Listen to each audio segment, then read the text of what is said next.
बाद ब्रह्मा जी ने एक पुत्र को जन्म दिया और वो पुत्र भी बड़ा सुंदर है, स्वर्ण वर्ण का है, उसकी आंखें बड़ी सुंदर हैं, नील आकृति है, सुंदर हाथ हैं, सुंदर चरण हैं, शंख सी गर्दन है, मछली से महाराज चिन्ह पुष्पों का धनुष हाथ में रखा है। इतना सुंदर बालक, 16 वर्ष की उसकी आयु है जन्म के समय। और उसे देखकर ब्रह्मा जी बड़े प्रसन्न हुए और कहा, बेटा तुम्हारा नाम होगा कामदेव। ब्रह्मा जी से जो पुत्र हुआ उसका नाम हुआ कामदेव और आशीर्वाद दिया कि तुम इतने सुंदर हो, तुम काम के रूप में सृष्टि में विचरण करोगे और तुमसे इस दुनिया में कोई बच नहीं पाएगा। ऋषि लोग भी आए, अहम वा वासुदेवो वा स्थावुर्णा पुरुषोत्तमा भविष्यास्तव वसे किमन्ने किमन्ने प्राणधारका। हे कामदेव, तुमसे कोई नहीं बच पाएगा क्योंकि तुम मन को मथ लोगे। किसी ने नाम दिया काम, क्यों? बोले कोई तुम्हारे सुंदर नहीं है तुम्हारे बराबर, इसलिए एक नाम तुम्हारा काम होगा। तुम सभी के मन को मदोन्मत्त कर दोगे, इसलिए तुम्हारा नाम मदन भी होगा।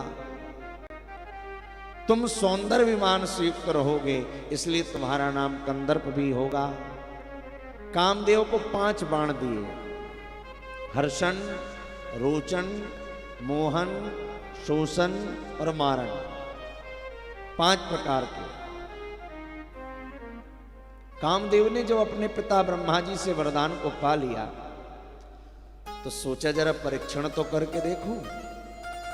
जैसे भस्मासुर ने शंकर जी से वरदान मांग लिया था, वो पहला बार शंकर जी पे ही कर दिया था। ऐसे ही कामदेव ने सोचा कि पिताजी ने मुझे वरदान तो दे दिया कि मैं जिस पर चाहूं उस पर प्रहार कर दूंगा, उसे मदोन्मत्त कर दूंगा, क्यों ना सर्वप्रथम पहले अपने पिताजी पे ही चेक करूं। और इसने अपने पिता ब्रह्मा पर ही अपने बाणों का संधान कर दिया, कामदेव। और ब्रह्मा जी के अंदर विकार आ गए महाराज, खुद के बेटे से। और हुआ क्या, जो ब्रह्मा जी की परम सुंदरी कन्या जिसका भी जन्म हुआ है संध्या देवी, उसे देख करके महाराज ब्रह्मा जी के हृदय में विकार आ गया। ब्रह्मा जी के मानस पुत्रों के हृदय में विकार आ गया। तब ब्रह्मा जी के पुत्र धर्म ने जाकर भगवान शंकर की स्तुति करी। कहा, प्रभु मेरे पिता ब्रह्मा अधर्म के मार्ग पर चले गए। देव देव महादेव धर्मपाल नमोस्तुते। सृष्टि स्थिति विनाशानां कर्ता संभो त्वमेव ही। हे भोलेनाथ, मेरे पिता ब्रह्मा को देखिए क्या हो रहा है, अपनी पुत्री पर कृष्ट हो गए। भगवान शंकर आए, ब्रह्मा जी को खूब फटकार लगाई, चिल्लाए, अहो ब्रह्मस्त्वं कथम काम भाव सदागतम। अरे तुम ये क्या कर रहे हो? आप अपनी कन्या को देखकर आकृष्ट हो रहे हो? अरे यथा माता च भगनी भात पत्नी तथा सुत। भगवान शंकर कह रहे हैं ब्रह्मा जी से कि माता, भगनी यानी बहन, भ्रात पत्नी यानी भाई की पत्नी, और तथा सुती और अपनी बेटी, इन चारों में कोई भेद नहीं करना चाहिए। अनुज बधू भगनी सुत नारी, सुन सट कन्या सम यह चारी। और तूने इन पर कुदृष्टि विचारी है। जब शंकर जी ने ब्रह्मा जी को फटकार लगाई ब्रह्मा जी लज्जा के मारे सदाशिव को देखकर लज्जित हुए और उनके अंग से पसीना निकलने लगा। और ब्रह्मा जी के अंग से जो पसीना निकला वो जाकर नीचे गिरा। इससे 64,000 अग्निवस्पात पितरों का जन्म हुआ और 86,000 बरहिसुद नाम के पितरों का जन्म हुआ। ब्रह्मा जी के पसीने से पितरों का प्रादुर्भाव हुआ। इनका ही पुत्र दक्ष, इसके शरीर से जो स्वेदज निकला, तो दक्ष के पसीने से महाराज पृथ्वी पर जब गिरा तो मनोहर रति नाम की कन्या उत्पन्न हुई। बड़ी सुंदर है।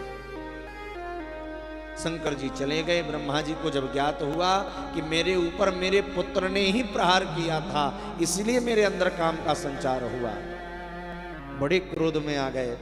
तो कामदेव को ही श्राप दे दिया कि पुत्र तूने मुझ पर ही प्रहार कर दिया और तूने सृष्टि का नियम बिगाड़ दिया।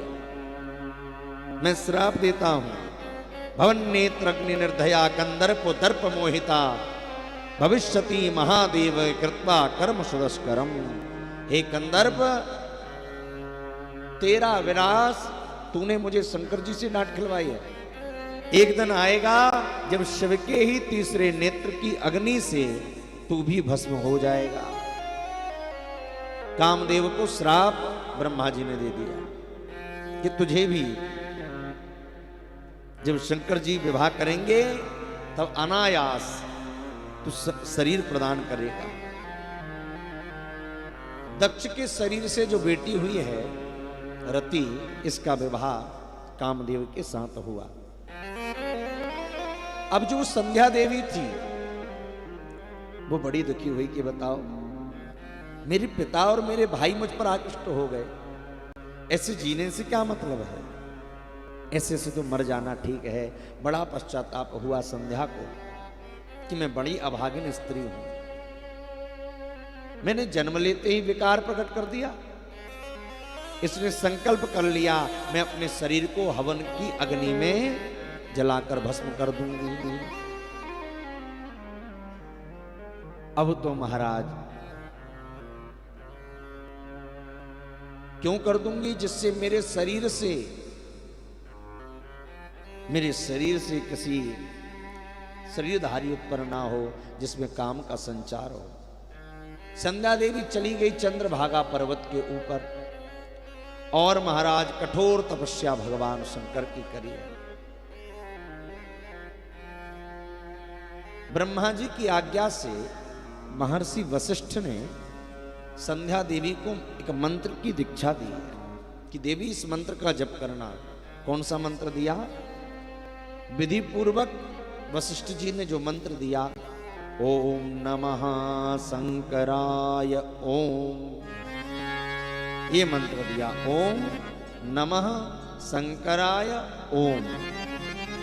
देवी इस मंत्र का जप करो। मौन होकर के तपस्या प्रारंभ कर दी संध्या ने चंद्रभागा पर्वत के ऊपर, और वशिष्ठ जी तो अंतर ध्यान हो गए।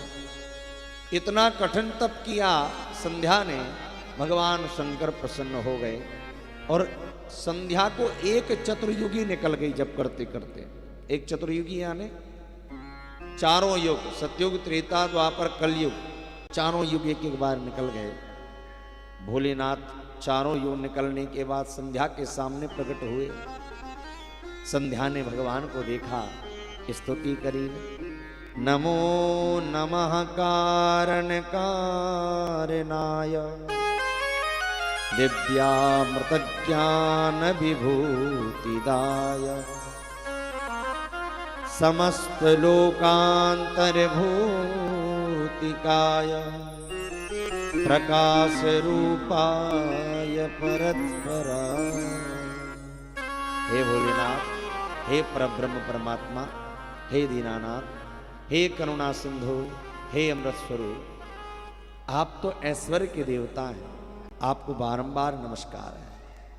अगर आप मेरे ऊपर प्रसन्न हो भगवान तो मुझे वरदान दीजिए। भोलेनाथ बोले, हे पुत्री, मांगो जो मांगना चाहती हो। संध्या ने कहा, महाराज, उत्पन्न मात्रा देवेश प्राणिनोऽस्मिन् भुवस्थले ना भवन्तु समे नैव सकामा संभवन्तु वै। 3 वरदान मांगे हैं इस संध्या देवी ने। पहला वरदान क्या मांगा कि हे भोलेनाथ, ऐसी कृपा करिए कि इस आकाश में, पृथ्वी में, कहीं भी कोई भी प्राणी जब उत्पन्न हो तो जन्म लेते ही उसके अंदर काम का संचार ना हो। जिसका जन्म होता है, पहला। दूसरा मांगा, महाराज, तीनों लोकों में मेरे समान कोई स्त्री ना हो, दिव्य आचरण करने वाली। मेरे द्वारा जो उत्पन्न संतान हो वो सब सकाम हो। मेरे पति में मेरी अत्यंत प्रीति हो और वो मेरे अत्यंत सुहृद हो।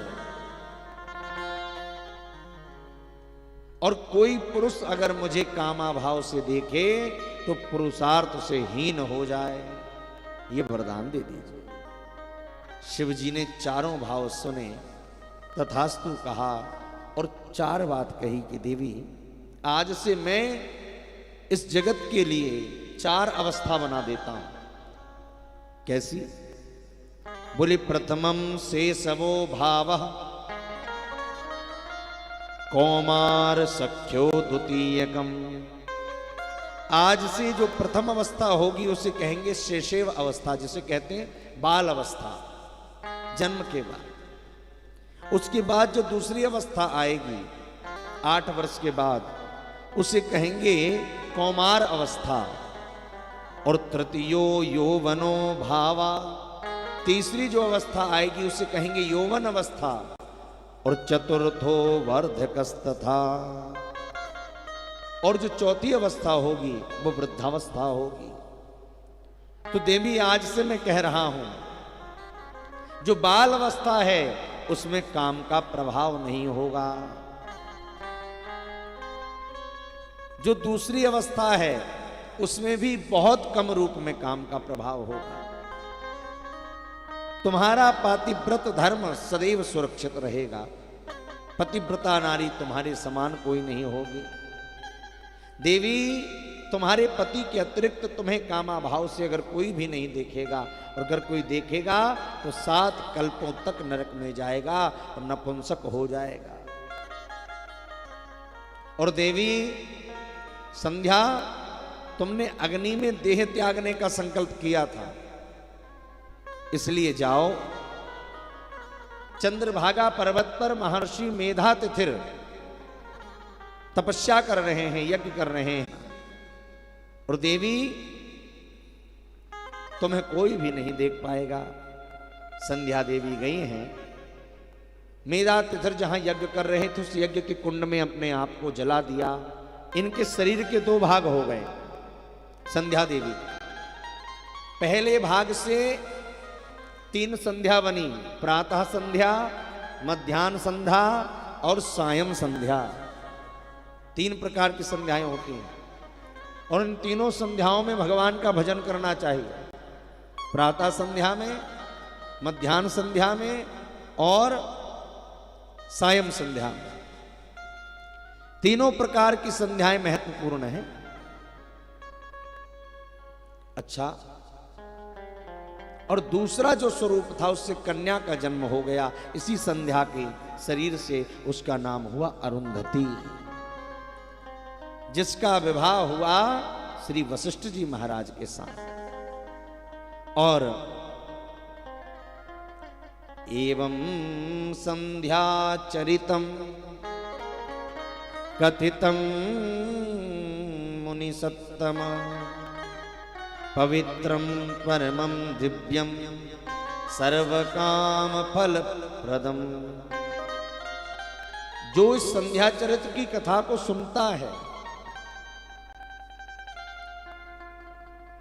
जो इसे भाव से सुनता है, पवित्रम परमम दिव्यम, वो परम पवित्र हो जाता है और उसकी हर मनोकामना की पूर्ति हो जाती है। कहिए शिव शंकर भगवान की।